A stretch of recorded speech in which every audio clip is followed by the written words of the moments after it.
G'day folks, it's Rob here and welcome to this week's update vlog. Having a bit of a wander around the patch, just seeing what's going on. Before we get into the clip though, I just wanted to do a bit of house cleaning, bring you up to speed on what's going on behind the scenes. Basically, it looks like we'll be renovating very soon. So come July, fingers crossed, we'll start breaking ground on the house. Unfortunately though, that means we'll be out of the house for about 6 weeks, so I won't be doing a lot of content based in our backyard. Also too, because of having to move earth equipment around, I won't be able to do much on the aquaponics as I had planned, but yeah, we'll look at that in a tick. We'll have a bit of a talk about that. Also too, I'm doing a lot of work behind the scenes at the moment that's taking up a lot of my time, just putting off jobs that I've really wanted to hook into. I'm really passionate about finishing, but I've yeah, keep getting sidetracked by YouTube and social media. So I'm just going to be laying off on the videos for a little while, probably pretty much well until after the house renovations are done. And in the meantime, I'll be working on the website, putting up some pages and getting them all ready to do a bit of a relaunch. So keep an eye out for that. It'll be including things like downloads and other growing information, aquaponics information. And in fact, if you guys have got any suggestions on what you'd like to see on the website, it'd be great if you could pop them down in the comment section below. So I'm working on that at the moment, and I really do need to finish Ryan Chatterson's College of Aquaponics Engineering and Design. So the reason I want to finish this course is because it's going to teach me so much more than I already know, which I can in turn turn into practical uses around my patch here, around my aquaponic system, and you guys can then learn off that. So I figure if I take slow down the uploads for, you know, only upload every once or maybe once every week and a half to 2 weeks, you guys will end up getting better content in the end after I pick up some new ideas and some new processes. So yeah, I'm really excited about it, and hope to have it all sorted out by the time the renovations are finished, and then we'll be able to bring you along with the redesign of the backyard as well. So anyway, I'll stop nattering on folks, and we'll pick up the camera. Actually, I'll grab the phone camera and we'll take a bit of a wander around the backyard and also the front patch. Well, we're just in front of the first bay of the aquaponics here, where I've got some root pouch gardens set up. There's some in trays there, just pouches wicking up water from the base. And we've also got the large ginger root pouch garden. It's starting to feel the effects of our very mild autumn. Looks like we'll be harvesting them fairly soon. But these pouch gardens here, we were speaking to the builder the other day, and he needs a certain amount of clearance from where they'll be working on the house to get bobcats and small earth moving equipment around the back. So it looks like this little section of garden here, or this little bit of terracing for the aquaponics, will be out of use for a little while, at least until after the renovations. All these plants on these little wicking trays, they'll be moved elsewhere in the patch. I've got a bit of an idea of where I can set them up, so that's not a huge drama, but it does mean that I can't really move forward on my plans for doing some aquaponics bits and pieces up here. So as it stands, pretty much will just be running the aquaponic system as is for the time being, just to keep the plants in there going. The spice in there needs to be taken out very soon. I don't like the way, the ginger's sort of bounced back. If you remember, we had the issues with the pH going through the roof. We have got some new green growth coming through on it. So it looks like, you know, now the pH is down below 7.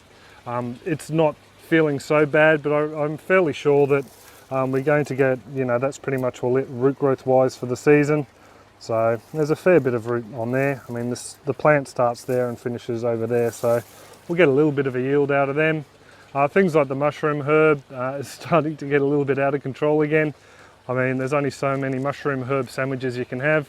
Not that I eat a lot of sandwiches, but you know what I mean. So they're going in salads and bits and pieces.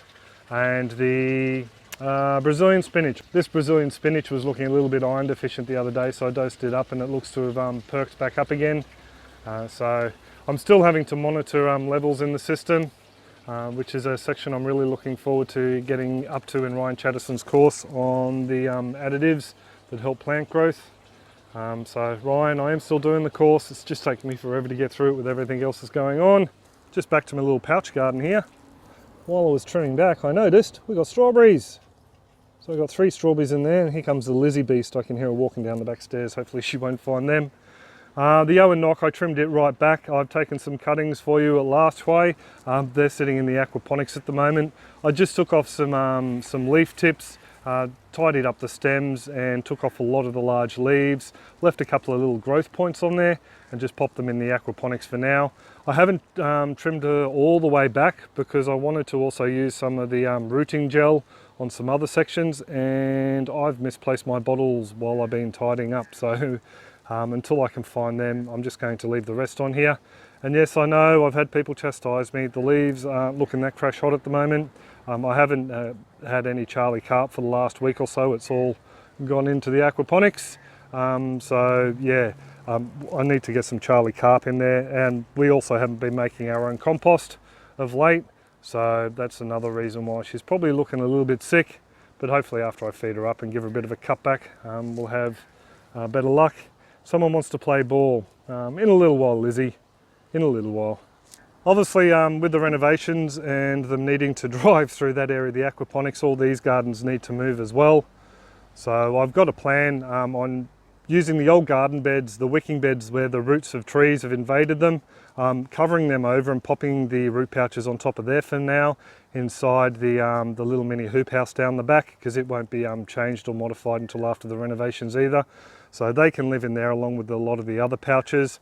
But these bananas do need to go out into their own beds out the back, and I'm still considering doing wicking beds for these guys, one wicking bed each. One for that's the blue Java and the Decas there, and we'll see how they like the wicking beds, and that's just the scraps from tidying up.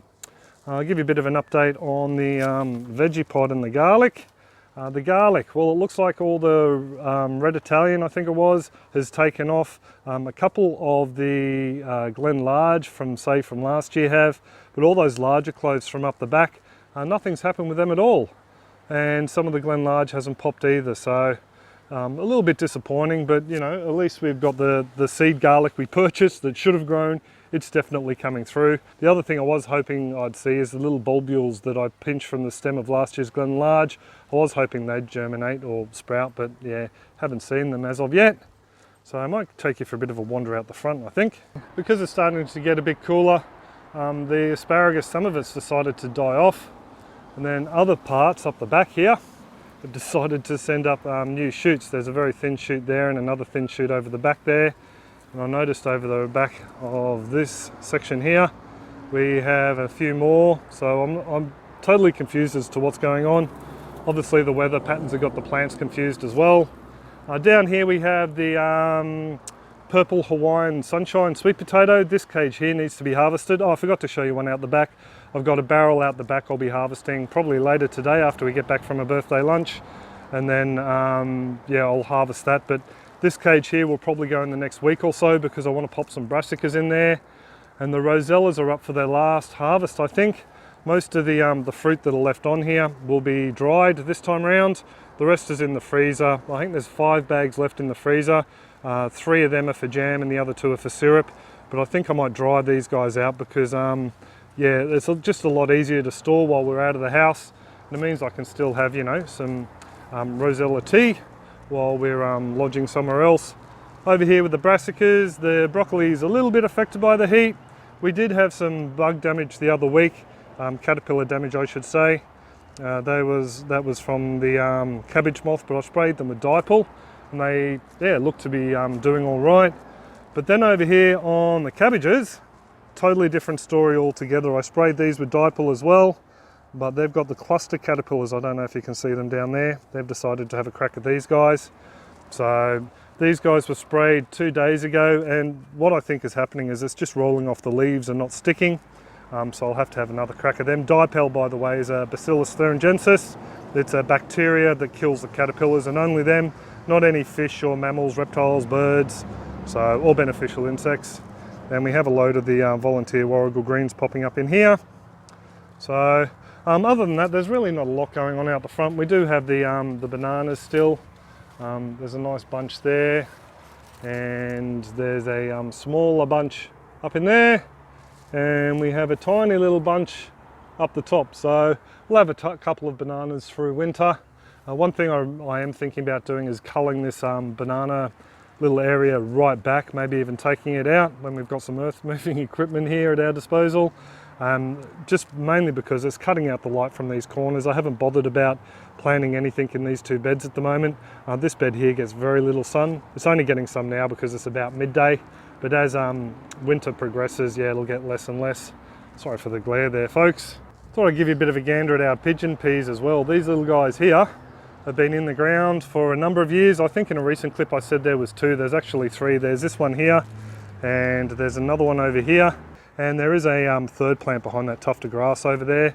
So they've been in here for a number of years, and as you can see by her stem, just to give you some idea of the size, she's a pretty gnarly old lady.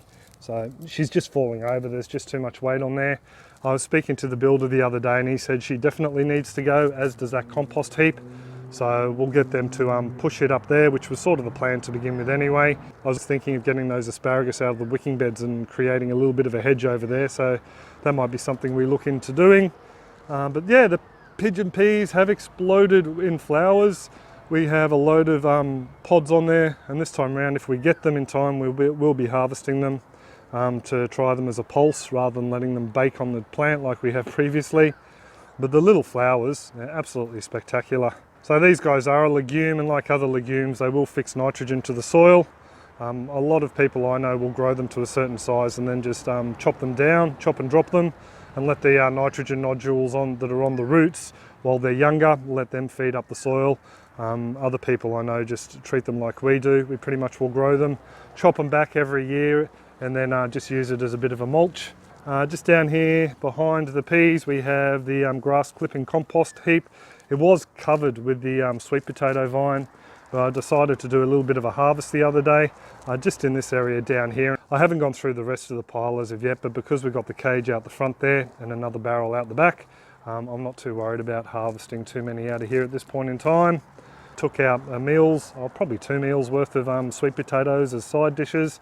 Yeah, I'll take you down and show you the papaya at the back stairs. So there you go, folks. So there's the fruit on the dear old lady, and she's tied up against the back stairs just with a root pouch. She's getting a bit of a lean to her, and she's got some side shoots on there, and yeah, she's still growing fairly happily in this little barrel here. This is one barrel that I have managed to hold back some Charlie carp for when I ran out. I do like to keep this lady well fed, mainly because she's in basically such a small container. There's definitely not enough nutrients to keep her going just in that soil, so we like to subsidise it a bit.